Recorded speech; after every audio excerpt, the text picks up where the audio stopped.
Hi students, అందరికీ స్వాగతం. Welcome to NCERT quiz of the day.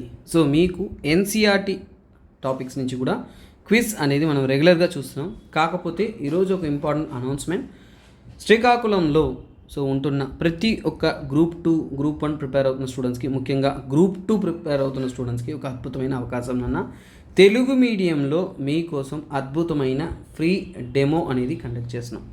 26 March అంటే రానున్న ఆదివారం నాడు 10 గంటలకు గాను మీకోసం మన ఎల్టీఎక్స్ క్లాసెస్ తరపు నుంచి కూడా అద్భుతమైన ఫ్రీ డెమో అందిస్తున్నాం నాన్న. సో మీరు శ్రీకాకుళం వాసులు అయ్యి ఉంటే, అలాగే పరిసర ప్రాంతాల్లో ఉన్నవారైతే don't miss this golden opportunity. ఎందుకంటే ఎల్టీఎక్స్ క్లాసెస్ అంటేనే యూపీఎస్సి ఇలా ఇంకా మిగతా కాంపిటేటివ్ ఎగ్జామ్స్లో అద్భుతమైన సక్సెస్ రేట్తో అద్భుతమైన కంటెంట్ అందిస్తూ ఉన్నాము. సో అలాగే మీకోసం కూడా తెలుగు మీడియం స్టూడెంట్స్ కూడా బెనిఫిట్ అయ్యే విధంగా ఇలాంటి ఒక అద్భుతమైన అవకాశం అనేది కల్పిస్తున్నాను. అలాగే చూడండి, ఇక్కడ కాంటాక్ట్ నెంబర్ అనేది ఇవ్వడం జరిగింది. సో మీకు ఇంకే ఇన్ఫర్మేషన్ కావాలన్నా కాంటాక్ట్ నెంబర్ని కాంటాక్ట్ అవ్వచ్చు. అలాగే యూపీఎస్సి ప్రిపేర్ అవుతున్న స్టూడెంట్స్, అతి ముఖ్యంగా ప్రారంభ దశలో ఉంటున్న స్టూడెంట్స్, సార్ నేను 10th క్లాస్తో యూపీఎస్సి ప్రిపేర్ అవ్వచ్చా, 12th క్లాస్తో యూపీఎస్సి ప్రిపేర్ అవ్వచ్చా, ఇంటర్ చదువుతూ యూపీఎస్సి చదవచ్చా, డిగ్రీ చదువుతూ యూపీఎస్సి చదవచ్చా, ఎన్నో క్వశ్చన్ అడుగుతారు. మీరు చేయాల్సిందంతా ఒకటేనన్నా, ఓని మీకు డ్రీమ్ ఉందంటే కన్ఫ్యూజ్ కావద్దు. Simple, start with NCERT. ఎందుకంటే ఒక 10వ తరగతి పిల్లవాడు 6వ తరగతి బుక్ని చదవలేడా? ఈజీగా చదవచ్చు. ఒక 12వ తరగతి పిల్లవాడు ఎందుకు 12వ తరగతి పుస్తకాన్ని చదవలేడు? చదవగలడు కదా. అదేవిధంగా ఒక డిగ్రీ స్టూడెంట్ ఎందుకు 11th క్లాస్ బుక్ని చదవలేడు? చదవగలడు. సో అదే మీ యూపీఎస్సీ సిలబస్ని కవర్ చేస్తుంది అంటే అంతకన్నా అదృష్టం ఏమన్నా ఉందానన్నా? సో ఖచ్చితంగా మీరు ఎన్సీఆర్టీ ఫౌండేషన్తోనే స్టార్ట్ చేయాలన్నమాట. సో ఇంకెవరైనా కానీ సజెషన్స్ అడిగినా కానీ మీ సమాధానం ఇదే ఉండాలన్న. Start with NCERT. కాకపోతే మీరు స్టార్ట్ చేయాలంటే కొన్ని పదాలకు అర్థం కాదు, తెలుగు మీడియం అయ్యి ఉంటారు, ఇబ్బంది పడతారు, సబ్జెక్ట్ తెలియకుండా ఉంటుంది. ఇలాంటి ఎన్నో అపోహలు, ఎన్నో కన్ఫ్యూజన్స్, ఎన్నో నెగటివ్స్ ఉన్నప్పటికీ కూడా స్టూడెంట్కి ఆల్రెడీ అతి ముఖ్యంగా బిగినర్కి అర్థమయ్యే విధంగా అద్భుతమైన క్లాసెస్తో మనము ఎన్సీఆర్టీ ఫౌండేషన్ కోర్స్ అనేది అందిస్తున్నాం అన్న. సో ఎవరైతే ఎన్సీఆర్టీ ప్రిపేర్ అవ్వాలి, యూపీఎస్సీ స్టార్ట్ అవ్వాలి అనుకుంటున్న స్టూడెంట్స్ కళ్ళు మూసుకొని ఈ కోర్స్ తీసేసుకోవచ్చు. ఎందుకంటే ఉగాది మరియు యానివర్సరీ సెలబ్రేషన్లో భాగంగా మనం 5,000 రూపాయలు ఫ్లాట్ డిస్కౌంట్ ఇస్తున్నాం. కాబట్టి మన క్లాసెస్ ఇక్కడ ఉన్నాయి కాబట్టి యూట్యూబ్లో మీరు చూసుకోవచ్చు మనం ఎలా అద్భుతంగా ఎక్స్ప్లెయిన్ చేస్తున్నాం, కంటెంట్ ఎలా ఉందనేసి. సో ఇది మీరు లిమిటెడ్ పీరియడ్ ఆఫర్ కాబట్టి 31 మార్చ్ వరకు మాత్రమే. కాబట్టి కైండ్లీ కాంటాక్ట్ నెంబర్ని కాంటాక్ట్ అవ్వండి. సో మీరు కోర్స్ తీసుకోవచ్చు. అలాగే చూడండి, లైఫ్ టైం వ్యాలిడిటీ కోర్స్ అనమాట. సో ఒక్కసారి కోర్స్ తీసుకుంటే వెనక అడుగు వేయాల్సిన అవసరం లేదు. ఎందుకంటే మీరు ఎప్పుడో ఇంటర్ నుంచి స్టార్ట్ చేసినట్టు మీరు 21,000 దాటిన తర్వాత ఎగ్జామ్ అటెండ్ చేయగలరు. కాకపోతే లాంగ్ టర్మ్ ప్రిపరేషన్ కావాలి కదా, అలాంటప్పుడు కోర్స్ మీ చేతిలో ఉండాలి. కాబట్టి లైఫ్ టైం వ్యాలిడిటీ అనేది ఇస్తున్నాం. సార్ నాకు ఇదంతా కాదు సార్, ఫుల్ యూపీఎస్సీ కోర్స్ కావాలి సార్ అంటున్నారా? డోంట్ వరీ, అది కూడా మనం అందిస్తున్నాం. 45,000 రూపీస్కి ఫ్లాట్ 20,000 రూపీస్ డిస్కౌంట్ అందిస్తూ ఎన్నడూ లేనటువంటి విధంగా అద్భుతమైన ఆఫర్ ఎల్టీఎక్స్ క్లాసెస్లో నడుస్తుందన్న. లోయెస్ట్ ఎవర్ ప్రైస్లో ఇప్పుడు యూపీఎస్సీ ఇన్ఫినిటీ కోర్స్ అనేది మీకు అందుబాటులో ఉంది. కాకపోతే ఆ అవకాశం 31 మార్చ్ వరకు మాత్రమే. ఎందుకంటే 1 ఏప్రిల్ కంతా కూడా న్యూ బ్యాచెస్ లాంచ్ చేస్తున్నాం. కాబట్టి మీకు లైవ్ మరియు రికార్డెడ్ పద్ధతిలో కోర్సెస్ అనేది అందుబాటులో ఉంటుంది. There is no worry in it. So you can get this course and start preparing. Offline రావాలనుకున్నారా? రండి. వైజాగ్, హైదరాబాద్ 2 ప్రాంతాల్లో కూడా మన ఆఫ్లైన్ ఇన్స్టిట్యూషన్స్ ఉన్నాయి. వైజాగ్కి వచ్చారంటే మన సురేష్ సార్ ఉంటారు, నేను ఉంటాను, కలవచ్చు, మాట్లాడచ్చు. మా క్లాసెస్ ఉన్నప్పుడు మీరు కనుక్కొని కూడా వచ్చి ఫ్రీ డెమో అటెండ్ అవ్వచ్చు. 3 రోజులు ఫ్రీగా డెమో కూర్చోండి, క్లాసెస్ వినండి. Just SIT and listen to the class. తర్వాత నచ్చితేనే మీరు డిసైడ్ అయ్యి క్లాస్ జాయిన్ అవ్వచ్చు. 1.5 lakh 2 lakhs తీసుకునే ఇన్స్టిట్యూషన్స్ ఉన్నాయి. కానీ మనం జస్ట్ 55,000 రూపీస్కి లైఫ్ టైం వ్యాలిడిటీతో మనం కోర్స్ అనేది మీకోసం అందిస్తున్నాను అన్న. సో ఎప్పుడు ఎక్కడ ఎన్నడూ లేనటువంటి విధంగా తెలుగు స్టూడెంట్స్కి, తెలుగు రాష్ట్రాల్లో ఉంటున్న స్టూడెంట్స్ అందరికీ కూడా యూస్ అయ్యే విధంగా మనం క్వాలిటేటివ్గా అనేది కంటెంట్ అనేది అందిస్తున్నాం అన్నమాట. అలాగే ఆప్షనల్ తీసుకోవాలనుకుంటున్న స్టూడెంట్స్కి బీఎస్సీ ఆర్పాబాట్, sociology, anthropology and Telugu literature లాంటి అద్భుతమైన ఆప్షనల్స్ కూడా మన వంద నుంచి కూడా మనము అందిస్తూ ఉన్నాము. దానిపైన కూడా 15,000 రూపీస్ ఫ్లాట్ డిస్కౌంట్ ఉందన్న. అది కూడా 31 మార్చ్ వరకు మాత్రమే. అలాగే మనం ఎంసీక్యూస్ అనేది చూస్తాం. ఎన్సీఆర్టీ చదివిన తర్వాత క్వశ్చన్లు ఎలా వస్తున్నాయో నాకు తెలియట్లేదు అంటే వాచ్ మై క్లాస్ నాన్న. సో మీకోసం అద్భుతమైన క్వశ్చన్స్ ఎలా వస్తుంది, ఎలా అప్రోచ్ అవ్వాలి, అతి ముఖ్యంగా చెప్తున్నాను, బిగినర్ లెవెల్ స్ట్రాటజీస్ ఇవి. సో చూడండి, with reference to the results of green revolutions consider the following statements. నాన్న ఇది స్టేట్మెంట్ బేస్డ్ క్వశ్చన్, 2 స్టేట్మెంట్లు ఇస్తారు, అందులో ఏ స్టేట్మెంట్స్ కరెక్ట్ అనేది మనం చెప్పగలగాలి. సో ఇక్కడ చూడండి, గ్రీన్ రెవల్యూషన్ ఏమో జరిగింది, గ్రీన్ రెవల్యూషన్ ఏమో ఇండియాలో సక్సెస్ఫుల్ అయ్యింది, కాకపోతే గ్రీన్ రెవల్యూషన్తో మనకి జరిగిన ఇంపాక్ట్స్ ఏంటో కొన్ని స్టేట్మెంట్స్ ఇచ్చారు, వాటి గురించి చూద్దాం. సో చూడండి, green revolution initially good proportion of rice and wheat was produce during the green revolution period. అవునా కదా నాన్న? ఒక్కసారి ఆలోచించండి.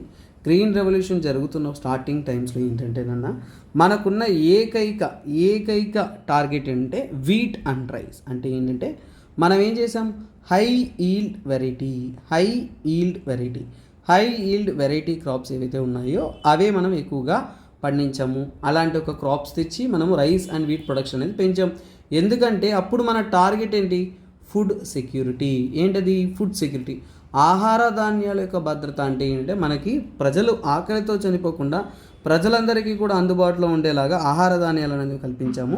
సో అందువల్ల మొదటి స్టేట్మెంట్ కరెక్ట్. నాకు ఫస్ట్ స్టేట్మెంట్ కరెక్ట్ అన్నప్పుడే సెకండ్ ఆప్షన్ ఉండదు, ఫోర్త్ ఆప్షన్ ఉండదు, రెండింటిని ఎలిమినేట్ చేస్తాను. నా యొక్క ఎగ్జామ్ పాసిబిలిటీ అనేది 50% ముందుకెళ్తుంది. అంటే 1 ఆర్ బోత్, రెండిట్లో ఒకటే ఆప్షన్ అయ్యి ఉండాలి. So let us check the second option. Price of food grains decreased considerably. So ఇది very very very very easy logic question అన్న. సో ఏంటి, ఇప్పుడు మనం ఎప్పుడైనా కానీ ఉత్పత్తి పెంచామే అనుకోండి, ఉత్పత్తి పెరిగిందంటే మనకేం జరుగుతుందన్న, సో ఖచ్చితంగా ఏంటంటే మనకి it will show a drastical reduce in the price కదా. ఇప్పుడు ఒక కేజీ 100 రూపాయలు పెట్టేది, సో మనకి ప్రొడక్షన్ పెరగగానే సో చూడండి, prices of food grains decrease considerably. అవును, సో గ్రీన్ రెవల్యూషన్కి ముందు మనకి రైసే దొరికేది కాదు నాన్న, కానీ ఎప్పుడైతే గ్రీన్ రెవల్యూషన్ వస్తుందో మనకి ఏంటంటేనన్నా రైస్ అనేది అద్భుతంగా అవైలబిలిటీలో ఉండింది.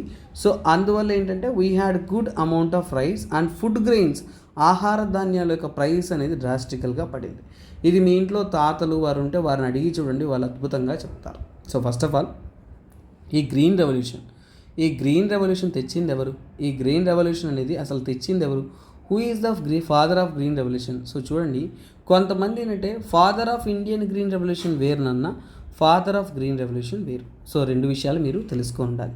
సో గ్రీన్ రెవల్యూషన్ విషయంలో తీసుకున్నారు అంటే ఫస్ట్ గ్రీన్ రెవల్యూషన్ తెచ్చింది అంటే నార్మన్ బోర్లాగ్. ఓకేనా, సో ఆయన పేరు ఏంటంటే ఈజ్ అ గ్రేట్ సైంటిస్ట్ నాన్న, నార్మన్ బోర్లాగ్. ఎవరది, నార్మన్ బోర్లాగ్ అనే వ్యక్తే. సో ఎప్పుడు దీన్ని చెప్తారంటే సో ఈ 1960s నాన్న, 1960 ఆ కాలంలో ఏంటంటే గ్రీన్ రెవల్యూషన్ అనేది ప్రపంచానికే పరిచయం చేస్తారు. అంటే ఫుడ్ ప్రొడక్షన్లో పంటల యొక్క ఉత్పత్తి పెరిగే విధంగా అతను చేస్తారు. సరే సార్, ఎలా సార్ గ్రీన్ రెవల్యూషన్ అంటే, సో చూడండి, దానికంటే ముందు ఒక విషయం చెప్తాను.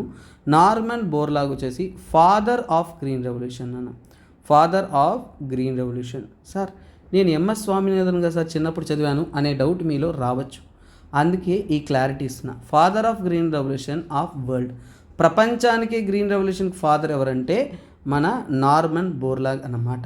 మరి ఇండియాకి ఎవరంటే, ఇండియాలో గ్రీన్ రెవల్యూషన్ తెచ్చేది ఎవరంటే చూడండి ఇండియా. సో ఇండియాలో ఓకేనా, ఇండియాలో గ్రీన్ రెవల్యూషన్ తెచ్చేది ఎవరంటే that is our MS Swaminathan.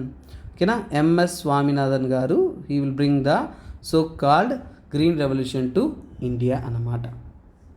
సరే, ఈ నార్మన్ బోర్లాగ్ వచ్చేసి నోబెల్ ప్రైజ్ కూడా ఇస్తారు నాన్న. ఓకేనా, నోబెల్ ప్రైజ్ కూడా ఇస్తారు. ఎందుకంటే సార్ గ్రీన్ రెవల్యూషన్లో ఆయన ఏం చేశారు సార్ మన డౌట్ రావచ్చు. 1970లో అతనికి ఏంటంటే నోబెల్ ప్రైజ్ ఇస్తారు. ఎందుకు ఇస్తారంటే నాన్న HYV, high yield variety of wheat. అంటే వీట్లో హై ఈల్డ్ వెరైటీ అనేది అతను తయారీ చేస్తారు. సో దాని మీద అతను డెవలప్ చేస్తాడు. సో ఆ డెవలప్మెంట్ వల్లనే మనకి ఏంటంటే ఉత్పత్తి పెరగడము. సో చూడండి, మనకి ఒక పొలంలో వ్యవసాయం చేసాము అంటే ఒక 10 కేజీ వచ్చే చోట 20 కేజీలు రావడం అంటే ఉత్పత్తి పెరగడం. సో ఈ హై ఈల్డ్ వెరైటీస్ వల్ల ఏంటంటే సో క్లైమేట్ రెసిలెంట్గా, అలాగే ఏంటంటే ఆ క్లైమేట్ తట్టుకోవడం కానీ, అలాగే ఏంటంటే ఎక్కువగా మనకి పంటలు ఇవ్వడం కానీ, ఇవన్నీ కూడా అది చాలా వరకు స్ట్రెంతీగా ఉంటుంది. సో అందువల్ల ఈ హై ఈల్డ్ అంటేనే పేరులో ఉంటుంది, ఎక్కువగా మనకి లాభం వస్తుంది కాబట్టి.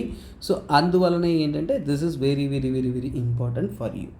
అలాగే మనకి కొన్ని విషయాలు తెలుసుకోవాలి ఇండియా పర్స్పెక్టివ్లో ఏంటంటే గ్రీన్ రెవల్యూషన్ చదువుతున్నారు అనుకోండి. ఓకేనా, గ్రీన్ రెవల్యూషన్ చదువుతున్నారు అంటే ఇండియాలో ఈ గ్రీన్ రెవల్యూషన్ ఎప్పుడు తెచ్చారు అంటేనన్నా సెకండ్ 5-year ప్లాన్. సో గుర్తుపెట్టుకోండి, సెకండ్ 5-year ప్లాన్ అప్పుడే మనకి గ్రీన్ రెవల్యూషన్ అనేది ఇండియాలో తెచ్చారు. సో అప్పుడే ఏంటంటే ఇండియా వచ్చేసి చాలా వరకు హంగర్తో సఫర్ అవుతున్నారు. ఇండియాలో ఉన్న వారంతా కూడా హంగర్ క్రిసిస్ అని ఉంది, ఆకలితో అలమటిస్తున్నవారు. సో అలాంటప్పుడే మనకి గ్రీన్ రెవల్యూషన్ అనేది తెచ్చి సుమారుగా 1967 ఆ టైంలో ఏంటంటే మనకి ఏంటంటే గ్రీన్ రెవల్యూషన్ ఇంట్రడ్యూస్ చేసి మనం అద్భుతంగా ఏంటంటే సక్సెస్ఫుల్ సాధించిన ఒక రెవల్యూషన్ ఇది నాన్న. సో తర్వాత వైట్ రెవల్యూషన్ ఇవన్నీ ఉన్నాయి, ఇవన్నీ కూడా మనం చదివేటప్పుడు చదువుకుంటాం. నెక్స్ట్ క్వశ్చన్లోకి వెళ్ళిపోతాం. సో చూద్దాం. Under the industrial policy resolution 1956 license method was apply to private sector industry. What was its objective? So చూడండి, 1991 తర్వాత మీరు బాగా అర్థం చేసుకోవాలా. సో ఎల్పిజి రిఫార్మ్స్ జరిగిన తర్వాత 1990s తర్వాత ఏంటంటే మన ఇండియాలో ఈ లైసెన్స్ రాజ్ అనేది తీసేస్తారు. సో ఫస్ట్ ఆఫ్ ఆల్ ఈ లైసెన్స్ రాజ్ ఏంటో మీకు అర్థమైందంటే ఆన్సర్ అనేది ఈజీ. సో ఇవి statement based questions and you need to give a correct code. So first of all చూడండి, ఇండస్ట్రియల్ పాలసీ 1956లో తెచ్చేటప్పుడు ఏ ఒక ప్రైవేట్ సెక్టార్ ఇండస్ట్రీ అయినా కానీ వారు స్థాపించడానికి ఖచ్చితంగా ఏంటంటే లైసెన్స్ పొంది ఉండాలి. సో లైసెన్స్ రాజ్, ఆ లైసెన్స్ మెథడ్ అనేది ఏంటి, వారి యొక్క మెయిన్ ఉద్దేశం ఏంటి అని తీసుకున్నామంటే చూడండి, increase the export, promoting industry in a backward region, controlling the amount of commodities in the economy, promoting contribution of service sector in the place of agriculture sector in the GDP. So చూడండి, to the core ఈ క్వశ్చన్ని మీరు just లాజిక్గా answer చేస్తే ఈజీగా అయిపోతుంది నాన్న. 1991లో గుర్తుపెట్టుకోండి, 1991లో LPG reforms జరిగిన తర్వాత మన సర్వీస్ సెక్టార్ అనేది బూస్ట్ అయిందా లేదా? సర్వీస్ సెక్టార్ అనేది బూస్ట్ అయింది అంటే ఏంటి? సో మన సర్వీస్ సెక్టార్ ఎప్పుడు వచ్చింది? ఖచ్చితంగా ఏంటంటే 1990sలో. కానీ వీళ్ళు మాట్లాడేది ఏంటి? 1956లో. 1956లో మనం కాన్సన్ట్రేట్ చేసింది ఏంటి? అగ్రికల్చరు, మ్యానుఫ్యాక్చరింగ్ కదా, అవునా కదా? సో అంటే ఈ లాజిక్ మీకు తెలిసిందంటే నాలుగో స్టేట్మెంట్ చూడండి, promoting contribution of service sector. ఎక్కడండి? 1956లో మనకి ఎక్కడండి సర్వీస్ సెక్టార్ మీద మనం కాన్సన్ట్రేట్ చేసాం? చేయలేదు. చూడండి, in the place of agriculture. So మన ఇండియాలో ఈ రోజుటికి కూడా మనం సర్వీస్ సెక్టార్ని ప్రమోట్ చేసినా కానీ అగ్రికల్చర్ ప్లేస్లో ఇంకో దాన్ని మనం ప్రమోట్ చేయం కదా. సో ఇక్కడ జీడిపిలో అగ్రికల్చర్ని మించే విధంగా మనం ట్రై చేయం కదా. కానీ ఇక్కడ చూడండి, అప్పట్లో అగ్రికల్చరే ప్రముఖమైన సెక్టార్ కాబట్టి ఈ నాలుగో స్టేట్మెంట్ తప్పని నాకు కరెక్ట్గా తెలుసు. నాలుగో స్టేట్మెంట్ కరెక్ట్ తప్పని తెలిసిన వెంటనే నేను option 3 gone, option 4 gone. So ఇప్పుడు నాకు మిగిలింది ఆప్షన్ 1 and 2. ఇప్పుడు నేను సెకండ్ స్టేట్మెంట్ కరెక్టా రాంగా ఆలోచించను, థర్డ్ స్టేట్మెంట్ కరెక్టా రాంగా ఆలోచించను. I directly go for second statement correct, third statement correct. ఎందుకని? సో చూడండి, the beauty of answering. So ఈ క్వశ్చన్లో నేను ఏం చెప్తున్నా అంటే ఆ యొక్క యూపీఎస్సీ క్వశ్చన్లో నాకు తెలియకుండా కూడా నేను ఆన్సర్ చేయగలను. బాగా ఆలోచించండి, క్వశ్చన్ని మనకు తెలిసినా తెలియకపోయినా కానీ మనం ఆన్సర్ చేయగలం. ఓకేనా, that is one thing. So ఇక్కడ లాజిక్తోనే ఆన్సర్ చేసేవచ్చు. 4 గాన్, 2 ఆప్షన్స్ గాన్. సో ఇప్పుడు 2, 3 నాకు రెండిట్లో ఉంది కాబట్టి I know the 2 and 3 are right. నాకు ఇప్పుడు 1 రైట్ అయితే ఆన్సర్ 1 కరెక్ట్, 1 తప్పు అయితే ఆన్సర్ 2 కరెక్ట్. సో ఇక్కడ చూడండి, లైసెన్స్ మెథడ్లో ఇక్కడ ఏంటంటే ఇంక్రీజింగ్ ద ఎక్స్పోర్ట్ అన్నారు. సో ఇప్పుడు ఈ స్టేట్మెంట్ కరెక్టో రాంగో తెలియడానికి ఈ ఆప్షన్లోనే మీకు క్లూ ఉంది. ఏంటంటేనన్నా, సో చూడండి, 1956లో మనకి ఇండస్ట్రియల్ పాలసీ తెచ్చారన్నాం కదా. ఇండస్ట్రియల్ పాలసీ రెజల్యూషన్, ఐపీఆర్ అంటే ఇండస్ట్రియల్ పాలసీ రెజల్యూషన్లో వాళ్ళు తెచ్చినప్పుడు ఏంటంటే వారి మైండ్ సెట్ ఏంటంటేనన్నా సోషలిస్ట్ సొసైటీ. మనం ఏం కావాలా? సోషలిస్ట్ ఐడియాలజీ అనేది ఉండేది. అంటే ఏంటి? మనము సమానంగా ఇండియాని డెవలప్ చేయాలి. సో ఈ socialist ideology second point, third point కరెక్ట్గా మనకు దొరికిపోయింది కాబట్టి అక్కడే ఉంచండి. Promoting industry in the backward region, వెనకబడిన ప్రాంతాల్లో మనము ఇండస్ట్రీని ప్రమోట్ చేయడం అంటే అది సోషలిస్టే కదన్న. అలాగే controlling the amount of commodities in the economy. చూడండి, ఎప్పుడైతే ఈ 2 స్టేట్మెంట్స్ కరెక్ట్ అయిందో అప్పుడు మనకేం అర్థం అవ్వాలన్న, మనము మన దేశంలో ఉన్న ప్రజల యొక్క ఆకలి తీర్చుకోవాలి, మన దేశంలో ఉంటున్న వారి యొక్క అవసరాలను తీర్చాలని చూస్తున్నామే కానీ బయట దేశాలకి ఎగుమతి చేయడం అనేది మన ఉద్దేశమే కాదు.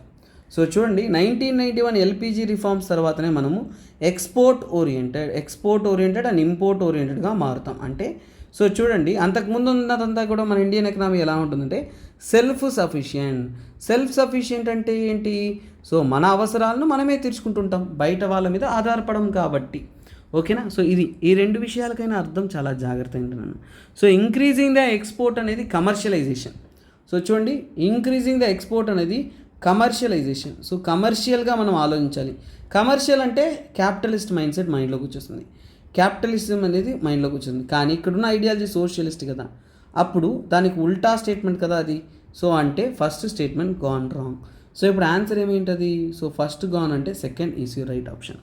నాన్న there is a beauty in this formation of this question. ఈ క్వశ్చనే ఒక అద్భుతం అంటాను నేను. తర్వాత మీకోసం ఇంకా కొన్ని విషయాలు చెప్పాలి.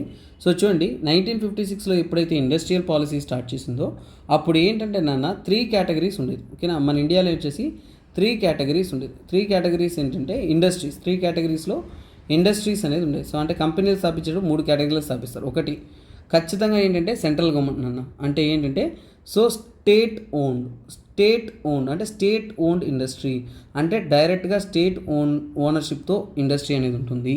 తర్వాత ఏంటంటే నాన్న ఇంకొక టైప్ ఆఫ్ ఇండస్ట్రీ అంటే ప్రైవేట్ సెక్టార్ ఉంటుంది. చూడండి, ప్రైవేట్ సెక్టార్, బట్ చూడండి కంట్రోల్ ఎవరి దగ్గర ఉండేది. ఓకేనా? ప్రైవేట్ సెక్టార్ దగ్గర ఉన్నా కానీ సో చూడండి కంట్రోల్ వచ్చేసి, ఓకేనా, కంట్రోల్ వచ్చేసి స్టేట్ దగ్గరే ఉండేది. So controlled by state, private sector controlled by state. So తర్వాత ఏంటంటే ప్రైవేట్ సెక్టార్. ఎంతదా ప్రైవేట్ సెక్టార్ స్థాపించినా కానీ ఈ ప్రైవేట్ సెక్టార్కి ఏమన్నా ఫ్రీడమ్ ఉందా అంటే లేదు, ఖచ్చితంగా లైసెన్స్ పొంది ఉండాలి.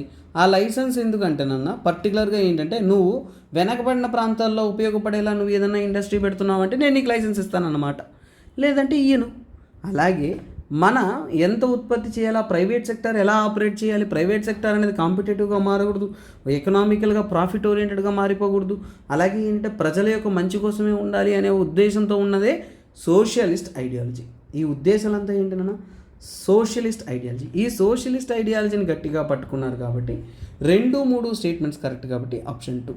సో ఈ క్వశ్చన్ ద్వారా మీరు నేర్చుకున్న ఒక అతి ముఖ్యమైన విషయం ఏంటంటే నాన్న, so not only just a simple term ఏదో ప్రైవేట్ సెక్టారు ఇది కాదు, మీకు 1956 టైంలో మన ఎకనామీ ఎలా ఉనింది, మన గవర్నమెంట్ ఐడియాలజీ ఎలా ఉనింది, ఈ లైసెన్స్ రాజ్ అంటే ఏంటి, ఇలా పలు క్వశ్చన్లకి మీకు ఆన్సర్ అనేది దొరుకుంటుంది.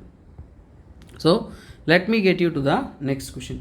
ఇది డైరెక్ట్ స్టేట్మెంట్ టైప్ క్వశ్చన్ అన్న. సో ఇది మనకి తెలిస్తేనే మనం ఆన్సర్ చేయగలం. సో ఇక్కడ ఏంటంటేనన్నా సో డీకే కార్వే కమిటీ అనేది ఫామ్ చేశారు. అసలు ఈ డీకే కార్వే కమిటీ అంటే ఏంటి?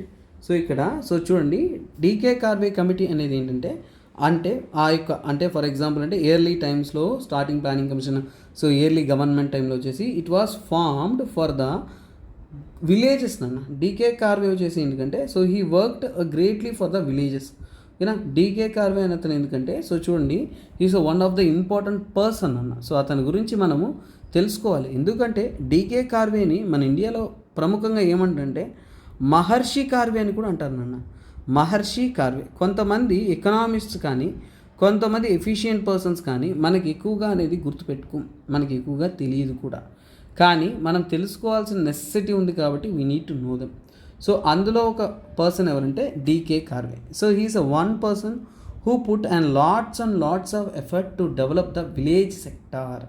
సో చూడండి, గ్రామాలు ఎప్పుడైతే మీకు సెల్ఫ్ సఫిషియెంట్ అయిపోతుందో, గ్రామాలు ఏంటంటే తనంతట తాను సో తన కాళ్ళ మీద నిలబడే ధైర్యం ఏదైతే వస్తుందో అప్పుడు ఏంటంటే మన ఇండియా అనేది ప్రపంచ స్థాయిలోనే అతి ఉన్నతమైన స్థాయికి వెళ్ళిపోతుందనేది ఇంపార్టెంట్. ఓకేనన్నా? డీకే కార్వేని ఏమంటారు నాన్న? సో మహర్షి కార్వే అంటారు.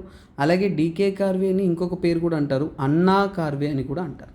ఓకేనా? అన్నా కార్వే అని కూడా అంటారు. సో ఇతను చాలా వరకు నాట్ ఓన్లీ దిస్ సెక్టర్ అన్న.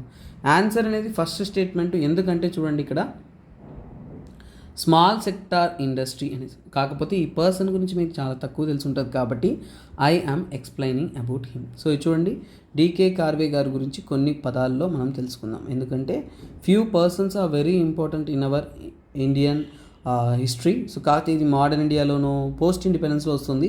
వీరి గురించి ఎక్కువగా మన ఇన్ఫర్మేషన్ తెలుసుకునే ఛాన్స్ ఉండదు కాబట్టి లెటెస్ట్ నో ఇట్. సో ఎందుకంటే హీ ఈజ్ ఫ్రమ్ మహారాష్ట్ర అన్న.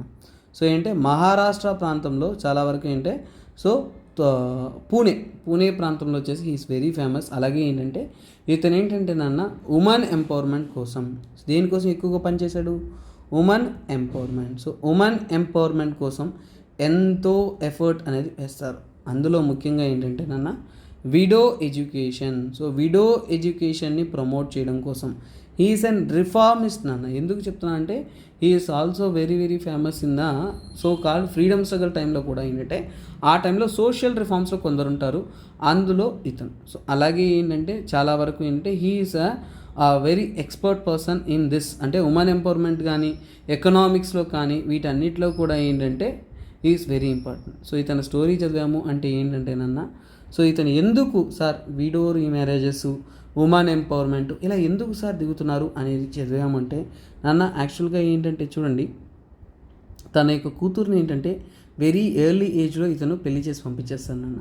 పెళ్లి చేసి పంపించిన తర్వాత ఏమవుతుందంటే during the delivery time his daughter will be died. So అందువల్ల ఏంటంటే he will face very very very very sad situation. So అలాగే ఆ సిచ్యువేషన్స్ అనేది ఇంకెవరికి రాకూడదు అనే దానికోసం he will fight for it. So అలాగే ఫైట్ చేస్తూ 1896 ఆ టైంలో ఏంటి హీ ఫౌండ్ అన్న Hindu widow homes association. Hindu widow home association ఒకటి ఫామ్ చేస్తాడు. ఓకేనా, విడో హోమ్ అసోసియేషన్ కూడా ఫామ్ చేస్తాడు.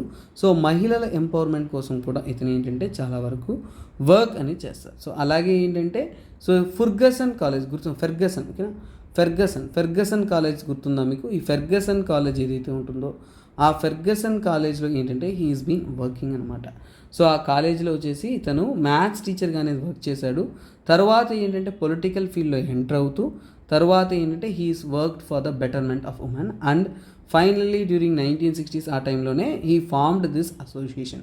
అంటే విలేజ్, ఓకేనా, ఒక కమిటీ ఫామ్ చేసి ఆ కమిటీ హెడ్గా ఉంటూ గ్రామ స్థాయిలో, సో చూడండి గ్రామ స్థాయిలో వచ్చేసి స్మాల్ స్కేల్ ఇండస్ట్రీస్, సో అంటే ఏంటి, సో ముఖ్యంగా ఏంటి విలేజ్ లెవెల్లో, సో విలేజ్ లెవెల్లో గ్రామ స్థాయిలో స్మాల్ స్కేల్ ఇండస్ట్రీస్ అనేది డెవలప్ చేయాలి అనే దానికోసం అంటే 1955 ఆ టైంలో వచ్చేసి కమిటీ ఫామ్ చేసి వాటిని స్టడీ చేసి రిపోర్ట్ అనేది ఇస్తాడనమాట. అంటే ఏంటంటే మనము మ్యాక్సిమం ఏంటంటే ఆ యొక్క ఇండ్లలో తక్కువ ఇన్వెస్ట్మెంట్ పెట్టి చిన్న తరహా వ్యాపారం కానీ చిన్న తరహా బిజినెస్ కానీ ఇవన్నీ కూడా చేస్తూ ఉన్నామంటే మనం రూరల్ని, మన ఇండియా అనేది రూరల్ ఎకనామీ కదన్నా, రూరల్ డెవలప్మెంట్ అనేది చేయగలము అనే ఒక విషయాన్ని గట్టిగా అనేది ప్రూవ్ చేశాడు. That is one thing important about him. Let us get to the another question of the day. So next question లోకి వద్దాం నాన్న. So consider the following statements. Following independence the government adopted the trade policy of following the independence the government adopted the trade policy of import substitutions. Import was encouraged under the import substitution policy. So ఇక్కడ first of all ఏంటంటే నాన్న import substitution ఏంటో మనకు అర్థమైందంటే subject ఈజీగా అయిపోయినట్టు. So చూడండి, మనకి స్వతంత్రం వచ్చిన తర్వాత మన ఇండియా ఫాలో అయిన పాలసీ ఇది నాన్న. సో గుర్తుపెట్టుకోండి, ఆ పాలసీ మీరు తెలుసుకో ఉండాలా, ఓకేనా. ఇంపోర్ట్ సబ్స్టిట్యూషన్ పాలసీ గుర్తుపెట్టుకోండి, ఇది వెరీ వెరీ వెరీ ఇంపార్టెంట్. చాలామంది యూపీఎస్సీ ప్రిపేర్ అయిపోయినా కానీ ఈ పాలసీ తెలియకుండా ఉంటారు. సో అందుకనే ఈ క్లాసెస్ కూడా ఏంటంటే చాలా ఇంపార్టెంట్ అని చెప్తాను. కొన్ని కొత్త విషయాలు మనం ప్రతి ఒక్క చోట నేర్చుకోవచ్చు నాన్న, అందులో ఇది important. So import substitution policy అంటే ట్రేడ్ పాలసీ అంటే ఏంటన్నా సింపుల్ చెప్తా. సో ఓకేనన్నా, ఇది ఇండియా నాన్న. సో ఇది ఇండియాకి వస్తువులంతా కూడా బ్రిటిష్ కాలంలో ఏంటంటే మనము రా మెటీరియల్స్ ఇండియా నుంచి తీసుకెళ్తారు, అక్కడ ఫినిష్డ్ గూడ్స్ అంటే ఏంటంటే సో ఇదంతా కూడా ఏంటంటే వరల్డ్ అంటే ఏంటి, బయట దేశాలు, ఓకేనా. సో ఇవన్నీ కూడా ఏంటంటే ఇక్కడి నుంచి మనం ఏంటి దిగుమతి చేసుకుంటూ ఉన్నాం. సో దిగుమతి చేసుకుంటూ ఉన్నామంటే ఏంటి, ఇంపోర్ట్ కదా. అప్పుడు ఏంటి, మనము వేరే వాళ్ళ మీద ఆధారపడి బతకాల్సిన అవసరం ఉండేది కదా. కానీ మన ఇండిపెండెన్స్ తర్వాత మన ఐడియాలజీ ఏంటి, బయట దేశాల మీద మనం ఆధారపడకూడదు, మనము సెల్ఫ్ సఫిషియెంట్ అయిపోవాలి, మనము ఖచ్చితంగా ఏంటంటే ఇండిపెండెంట్ ఎకనామీ అయిపోవాలి అనేదే మన ఇండియా యొక్క ఉద్దేశం. అలాంటప్పుడు ఏంటంటే ఈ ఫారిన్ ప్రొడక్ట్స్, ఓకేనా, ఫారిన్ నుంచి వస్తున్న గూడ్స్, ఓకేనా, లేదంటే ఫారిన్ ప్రొడక్ట్స్, ఓకేనా, ఫారిన్ ప్రొడక్ట్స్ ఏదైతే ఉంటుందో ఈ ఫారిన్ ప్రొడక్ట్స్ ఏదైతే ఉంటుందో వాటిని మనం ఏం చేయాలి అంటే, సో చూడండి, సో బయట దేశాలు కాకుండా మన ఇండియాలోనే మనం ఉత్పత్తి చేసేలా చేయాలి. అంటే ఏంటి, మన పాలసీ చూడండి, స్వతంత్రం తర్వాత 1991 వరకు మన పాలసీ అనేది ఇదేనన్న, సెల్ఫ్ సఫిషియెంట్. అంటే బయట నుంచి మన అవసరాలు తీర్చుకునేదానికన్నా కానీ మన అవసరాలను మనమే తీర్చుకుంటే బెటర్ కదా, మనకు కావాల్సిన వస్తువులు మనమే తయారు చేసుకుంటే కరెక్ట్ కదా. అంటే ఫారిన్ ప్రొడక్ట్స్ అనేది replaced by. So replaced by దేంతో రిప్లేస్ అవుతుంది? So called domestic goods. ఏంటనన్నా? డొమెస్టిక్ గూడ్స్ అంటే మన ఇండియాలో తయారైన వస్తువులతో మనము రీఫిల్ చేసుకుంటున్నాం అన్నమాట. ఇంపోర్ట్ సబ్స్టిట్యూషన్ అంటే మీకు అర్థమైపోతుంది. అంటే ఇంపోర్ట్ అంటే బయట దేశం నుంచి దిగుమతి చేసుకున్నాం. సబ్స్టిట్యూషన్ అంటే ఏంటి? వాటికి ఆల్టర్నేటివ్ వెతుక్కోవడం. సో మనము దిగుమతి చేసుకోవడానికి కన్నా కానీ ఇంకొక ఆల్టర్నేటివ్ వెతుక్కోవడాన్ని ఇంపోర్ట్ సబ్స్టిట్యూషన్ అంటాం. సో ఇలాంటి ఒక ట్రేడ్ పాలసీని ఇంపోర్ట్ సబ్స్టిట్యూషన్ పాలసీ అంటాం.